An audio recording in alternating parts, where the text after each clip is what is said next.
पुनीत मिश्रा। तो शुरुआत इस बात से मैं करता हूं कि मुबारकबाद दी गई है किसकी तरफ से? खामनेई साहब की तरफ से। ईरान के supreme leader Ayatollah Ali Khamenei साहब ने एक एक्स पर पोस्ट किया है और उन्होंने लिखा है कि उम्मीद और इमाम मेहदी के इंतज़ार से भरी ईद मिलाद की मुबारकबाद। ये उम्मीद का स्रोत है ये दिन, क्योंकि ये उस मायूसी के माहौल के बिल्कुल उलट है जो इस्तकबार यानी कि शक्तिशाली ताकतें दुनिया के मजलूमों, कमजोर, दबे कुचले लोगों की आंखों के सामने कायम करना चाहता है। और कई सारी खबरें निकलकर सामने आ रही हैं। क्या क्या खबरें हैं? एक तो सायरन बजने लगे हैं। जी हां, सायरन, वार्निंग के सायरन, तैयारी के सायरन बजने लगे हैं मिडिल ईस्ट में। ऐसी खबर निकलकर सामने आ रही है। इसके अलावा धुएं का काला गुबार कहां उठा है, इसकी भी बात हम करने वाले हैं। डील को लेकर क्या बातचीत हो रही है और क्यों अमेरिका की तैनाती अचानक से बढ़ गई है, इजराइल की धड़कनें बढ़ गई हैं या रातों रात बहुत कुछ बड़ा होने वाला है। इन्हीं सब मसलों पर बात करेंगे। मेरे साथ मेरे सहयोगी आनंद प्रजापति मौजूद हैं। सीधे उनके पास चलते हैं और सबसे पहले बड़ी खबर की बात करते हैं। आनंद, बताइए। बिल्कुल, देखिए, दरअसल पहला तो खबर यही है कि वो जो आपने आग की गुब्बारों वाली जो बात की है, तो वो तेहरान में हुआ है और तेहरान के पदिश और सियाए संग में आग की तस्वीरें नजर आ रही है। वहाँ पर आग लगने के बाद जो धुआं उठते हैं वो धुआं देखने को मिला है। दूसरी खबर एक और भी आ रही है, जो खास करके जो आपने सायरन वाली बात कही है, तो वो दरअसल हुआ क्या है कि देखिए, आपको पता है कि ईरान किस तरीके से अभी मुसीबत में फंसा हुआ है, क्योंकि आज ही सुबह खबर आई है कि ईरान के 2 ड्रोन गिरा दिए गए हैं और अमेरिका के द्वारा गिराए गए हैं। लेकिन ईरान कमजोर नहीं है, ईरान मजबूत है और वो जो ड्रोन गए थे उसके माध्यम से बहुत सारे ऐसे सबूत मिल चुके हैं। लेकिन इसी बीच एक खबर सामने आ रही है। वो खबर ये आ रही है कि अमेरिका किसी भी वक्त बातचीत से बाहर निकल सकता है, बातचीत से मना कर सकता है। क्यों? कारण यही है क्योंकि अमेरिका का कहना है कि जिस तरीके से ईरान का रवैया है, क्योंकि बातचीत के लिए हम लोग तैयार हैं, लेकिन आपका जो रवैया है, ईरान का जो रवैया है, वो ठीक नहीं है। इस कारण से वो नाराज चल रहे हैं। और दूसरी खबर एक और है। खबर ये भी आ रही है कि जो हॉर्मुज है, वहां स्टेज और हॉर्मुज, बिल्कुल आप सही करें। तो वहां पर क्या है कि अमेरिका की जो है कि वहां पे गतिविधि देखने को मिली है, उसको हम लोग और विस्तार से आगे बताएंगे। लेकिन एक बात सबसे बड़ी जो सामने, मतलब एक सबको कौतूहल एक तरीके से कह सकते हैं कि अमेरिका इतने दिनों से लगातार ईरान की घेराबंदी कर रहा है, फोर्सेस भेज दिए, यूएसएस अब्राहम लिंकन भेज दिए, लेकिन हमला क्यों नहीं कर रहा है ईरान पर? क्या कारण है? देखिए, हो सकता है कि अमेरिका प्रेशर बनाने की कोशिश कर रहा हो, या अमेरिका कुछ चीज़ों को मनवाने की कोशिश कर रहा हो, दबाव बनाने की कोशिश जिसे कहते हैं, शायद ये कोशिश हो। नहीं, बिल्कुल आप कह रहे हैं, लेकिन वो कोशिश नहीं है। कोशिश एक और है और वो है ईरान का बैलिस्टिक मिसाइल प्रोग्राम। वो बैलिस्टिक मिसाइल प्रोग्राम को अपने रद्द नहीं करना चाहता है। दूसरा, अमेरिका के सामने सरेंडर नहीं करना चाहता है। ये साफ तरीके से, चाहे वो खामनेई साहब हो, चाहे ईरान के राष्ट्रपति मसूद पेजेश्कियान हो, उनके बयानों से भी ये सामने नजर आता है कि वो अमेरिका के सामने सरेंडर नहीं करेंगे। रिजीम चेंज की जो बात अमेरिका ने ठानी है, या फिर ट्रंप ने जो सपना देखा है कि रिजीम चेंज करके रहेंगे ईरान में, वो सपना शायद अधूरा रह जाएगा अमेरिका का। क्यों?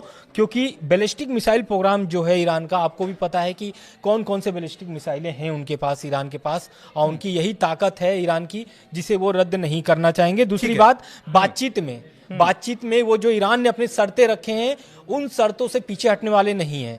उनका साफ कहना है, ना बैलिस्टिक मिसाइलें हम बंद करेंगे बनाना, ना ही अपने न्यूक्लियर प्रोग्रामों को बंद करेंगे। उनका जो न्यूक्लियर प्रोग्राम चल रहे हैं वो जारी रहेंगे। बिल्कुल। देखिए, एक चीज और है, एक दिलचस्प बात यह है कि अमेरिका भले ही ये कह रहा हो कि ईरान आक्रामक रवैया या उसका रुख जो है वह आक्रामक है, लेकिन आप इस बात को समझिए कि ईरान बहुत बेहतर तरीके से समझता है, क्योंकि वही डील कर रहा है। तो जून के महीने में जो कुछ हुआ कि एक तरफ बातचीत हो रही थी और बातचीत की मेज पर बैठे हुए थे, लेकिन पता चलता है कि अचानक से B-2 बॉम्बर्स आते हैं और अटैक कर देते हैं। तो ईरान इस बात से मुतमईन होना चाहता है कि उसके अगर ड्रोन जा रहे हैं तो वहां कितनी एक्टिविटी है, कितनी तैयारी है। अगर वहां पर तैयारी हो रही है तो हमको भी तो तैयारी करनी होगी। तो इसी के मुताबिक यह माना जा रहा है कि ईरान ये जो है निगरानी करने का काम कर रहा है। एक चीज और बता दें आपको, अभी भले ही मिडिल ईस्ट में शांति है, अभी भले ही मिडिल ईस्ट में शांति है, लेकिन बहुत चौंकाने वाली खबर है कि आने वाले कुछ घंटों में यहां पर बड़ा हो सकता है कुछ। एक तो मीटिंग की बात चल रही है, मीटिंग आनंद हो रही है और मीटिंग का परसों होनी है, 6 तारीख को होनी है। लेकिन आनंद, ये 48 घंटे जो हैं ये बहुत ज्यादा अहम हो जाते हैं। मीटिंग के पहले का वक्त बहुत अहम हो जाता है, क्योंकि इजराइल इस बात से कतई तैयार नहीं है और इस बात से कतई इत्तेफाक नहीं रखता कि ईरान और अमेरिका बैठे बातचीत करें। वो कह रहा है कि या तो आप हमला करो वरना हम करते हैं, फिर आपको पीछे आना पड़ेगा। बिल्कुल आप सही करें। और हो सकता है बात होने से पहले, जो मीटिंग होने से पहले ट्रंप जो है कुछ बड़ा ऐलान कर सकते हैं। ऐसी भी खबरें सामने निकल के आ रही है कि ट्रंप जो है कुछ बड़ा ऐलान करेंगे कुछ ही घंटे में।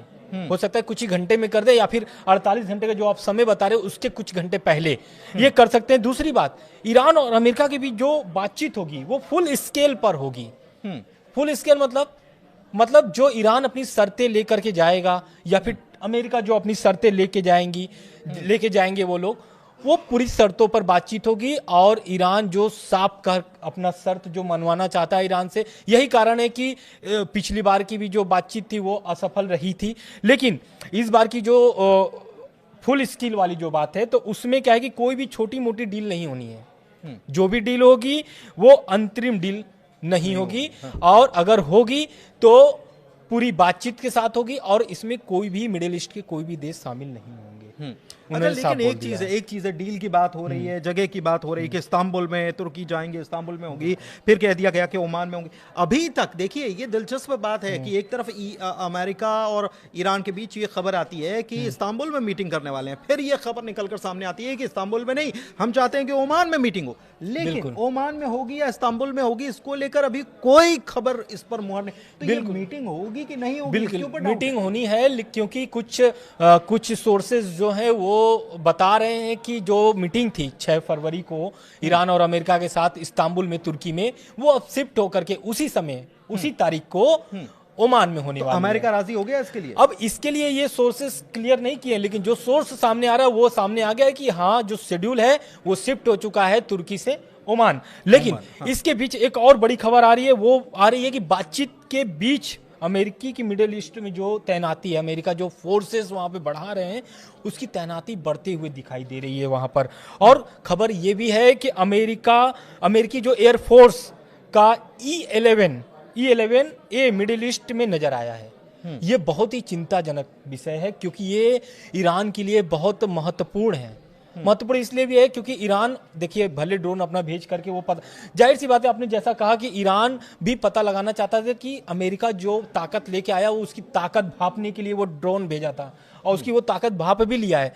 लेकिन ये जो अमेरिकी फोर्स का E11A मिडिल ईस्ट में नजर आया है, ये कहीं ना कहीं चिंताजनक ईरान के लिए बन चुका है। बिल्कुल ठीक है। अच्छा, एक चीज और है, स्ट्रेट ऑफ हॉर्मुज़ में भी एक बड़ा सा टैंकर देखा गया है और उस पर अमेरिकी झंडा जो है वो लहरा रहा है। तो ये तो जाहिर सी बात है कि तैयारियां जो है, एक तरफ बातचीत की चल रही है और दूसरी तरफ तैयारियां कुछ और नजर आ रही हैं। अमेरिकी फोर्सेस जो हैं उनको और ये कह लीजिए कि पीछे से कह दिया गया है कि आप तैनाती के लिए आगे बढ़ो, ऐसी खबरें भी निकलकर सामने आ रही। लेकिन ईरान ने भी एक तैयारी कर ली है। ईरान की जो तैयारी है वो अमेरिका के लिए हो सकता है एक बड़ा झटका भी लग सकता है, क्योंकि ईरान ने Abu Mahdi naval cruise missile का टेस्ट कर लिया है। और इसका जो रेंज है, इसकी ताकत अगर हम बात करें सरल शब्दों में, तो 2600 किलोमीटर दूरी का ये टारगेट करके तबाह कर सकता है। 2600 किलोमीटर दूर तक ये समंदर में ये टारगेट करके तबाह कर सकता है। तो ये कहीं ना कहीं, क्योंकि आपको भी पता है कि अरब सागर में तैनात है USS अब्राहम लिंकन, तो ईरान के लिए ये बहुत बड़ी मुश्किल नहीं है हमला करने के लिए। आपने जो बात स्टार्टिंग में कहा कि ईरान भी हमला कर सकता है, क्योंकि ट्रंप जो है वो दोनों चाल चल सकते हैं। पहला, बातचीत भी मैच एक ही मंच पर बैठ करके बात करेंगे, एक ही बेंच पर बैठकर बात करेंगे, और दूसरी तरफ ईरान पर हमला भी हो सकता है। यही कारण है कि ईरान पूरी ताकत से और पूरी समझ से, जो भी उनके IRGC जिस तरीके से वहाँ पे इंटेलिजेंस के काम कर रहे हैं, इससे ये समझ में आ रहा है कि ईरान जो है सरेंडर नहीं करेगा, जैसा हमने शुरू में बताया आपको। ठीक है। अच्छा, एक चीज और है, मिडिल ईस्ट में इस सब टेंशन के बीच सबसे ज्यादा टेंशन किसको हो रही है? सबसे ज्यादा टेंशन हो रही है उन मुल्कों को जो ईरान के आसपास मौजूद हैं, क्योंकि रीजनल वॉर में तब्दील हो जाएगा अगर ये वॉर छिड़ता है। तो ये अयतुल्लाह अली खामनेई कह चुके हैं, ईरान के सुप्रीम लीडर, और उनके इस बयान के बाद चिंताएं बढ़ गई हैं। चाहे वो यूएई की बात हो, चाहे वो सऊदी अरब की बात हो, चाहे वो कतर की बात हो, चाहे मिस्र की बात हो, जॉर्डन की बात हो, ये तमाम मुल्क जो हैं वो इस वक्त टेंशन में, खास तौर पर उन जगहों पर टेंशन बढ़ गई है जहां पर अमेरिकी बेस हैं। उसको लेकर भी एक खबर आ रही है, हालांकि ये सोर्स के हवाले से, क्योंकि कई सारे सोशल मीडिया पर दावे पोस्ट किए जा रहे हैं। उसी बीच सऊदी से खबर आ रही है, क्या खबर है? बिल्कुल सऊदी से आ रही है, लेकिन एक मैं थोड़ा सा जिक्र करना चाहता हूं खामनेई साहब का। खामनेई साहब ने बोला क्या था? खामनेई साहब ने बोला था कि हम युद्ध नहीं चाहते हैं, लेकिन अमेरिका अगर हमला करता है ईरान पर तो इसका पूरा मुंह तोड़ जवाब दिया जाएगा, जो तब्दील हो सकता है पूरे मिडिल ईस्ट में, यानी कि रीजनल वॉर छिड़ सकता है। क्यों? क्योंकि उन्होंने साफ जिक्र कर दिया था कि जो भी मिडिल ईस्ट में यूएस के अब एयरबेस है वहां पर अटैक होगा। अटैक करने का मतलब है कि कुवैत में करेंगे, कतर में करेंगे, सऊदी में करेंगे, यहाँ पे एयरबेस है, यानी एक मुस्लिम देश दूसरे मुस्लिम देश को हमला करेगा, अटैक करेगा। उसको लेकर के अब सऊदी अरब जो चिंता जताया है, उसने उम्मीद जताया है सोर्सेस के हवाले से कि अगर युद्ध होता है तो ईरान केवल उनके इलाकों में मौजूद अमेरिकी ठिकानों पर हमला करेगा।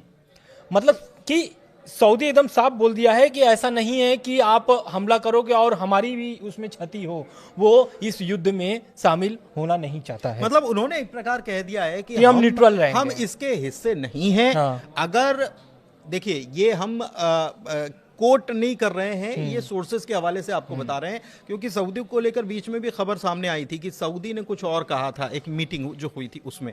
लेकिन अब ये खबर सामने आ रही है कि सऊदी को भी ये लग रहा है, क्योंकि कुवैत में इमरजेंसी सायरन बजाकर तैयारियों की टेस्टिंग देखी गई है, एक खबर। दूसरी खबर ये है कि सऊदी को ये लग रहा है कि अगर वहां पर वॉर सिचुएशन होती है और ऐसे में जवाबी कार्रवाई में ईरान अगर अमेरिकी बेसिस को निशाना बनाता है तो वहां उनके यहां भी हैं, और अगर उनके यहां हैं तो वहां पर अटैक होगा तो हम कुछ नहीं करेंगे। और न्यूट्रल रहेंगे का मतलब यह है कि ये आप दोनों के बीच का मामला है, भले ही हमारी जमीन पर उनकी तैनाती है तो आप वहां करेंगे तो हम न्यूट्रल रहेंगे, हमको कोई दिक्कत नहीं होना चाहिए। ऐसी खबरें निकलकर सामने आ रही है। लेकिन सऊदी के तरफ से अगर ऐसी खबर निकलकर आ रही है तो सऊदी को इस बात की चिंता बहुत सता रही है, इस बात को यकीन करिए। सऊदी के साथ साथ कतर और मिस्र, तुर्की, इन लोगों को भी सता रही है। क्यों? क्योंकि कुछ खबर ऐसे भी सोर्स के हिसाब से, सोर्सेस से जो आए हैं वो आए हैं कि जो हॉर्मुज है वहां से क्या होता है कि व्यापार होते हैं, करीब दुनिया के 10 से 20% के व्यापार होते हैं, और अगर अटैक होता है तो ईरान जो है कि सबसे पहले वहां पर उसको ब्लॉक कर देगा।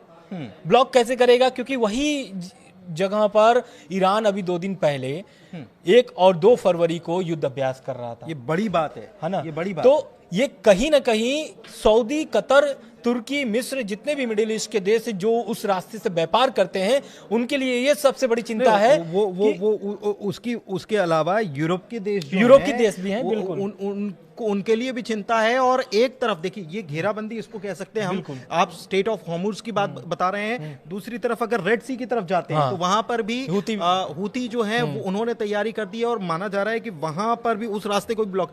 तो इससे ये समझिए कि ये क्षेत्रीय ही नहीं, अगर ये वॉर छिड़ता है तो ये बड़े पैमाने पर इसका स्केल बहुत बड़ा होने वाला है। क्योंकि आप अगर सुप्रीम लीडर अगर बोलते हैं ईरान के, यानी कि एक प्रमुख शीर्ष पद पर बैठा कोई नेता, कोई ऐसा फालतू बात तो बोलेगा नहीं, जो भी बोलेगा सटीक बोलेगा और वो अपने देश हित में बोलेगा। तो उनके रीजनल वॉर का मतलब ही यही है कि वो चारों तरफ से घेरेंगे, व्यापार भी जाएगा, आपका क्षेत्रीय जो नुकसान होंगे ही, हवाई जो हमले होंगे वो होंगे ही, साथ में हो सकता है कि आने वाले समय में अगर इसी तरीके से दबाव बनाए रहे तो रूस और चीन भी कूद सकते हैं, क्योंकि अभी पीछे से बैकिंग सपोर्ट तो कर हो रहे रही है, हैं। बैकिंग बिल्कुल। पीछे से हो रही है। और आप ये समझिए कि अगर ये स्टेट ऑफ होर्मुज और अगर लाल सागर जो है वहां पर ब्लॉकिंग होती है तो इसका असर पूरी दुनिया पर, क्योंकि सप्लाई चेन पर पड़ेगा, सप्लाई बिल्कुल। चेन पर पड़ेगा। तो कितने दिन तक ये सप्लाई चेन रुकती है उसके ऊपर भी बहुत सारी चीजें निर्धारित होती हैं। फिलहाल के लिए ग्लोबल अड्डा के इस वीडियो में इतना ही। थोड़ी सी वीडियो जरूर लंबी हो गई, थोड़ी आजकल जानकारियां भी लगातार आ रही हैं, इसलिए हम आप तक पहुंचाते भी हैं।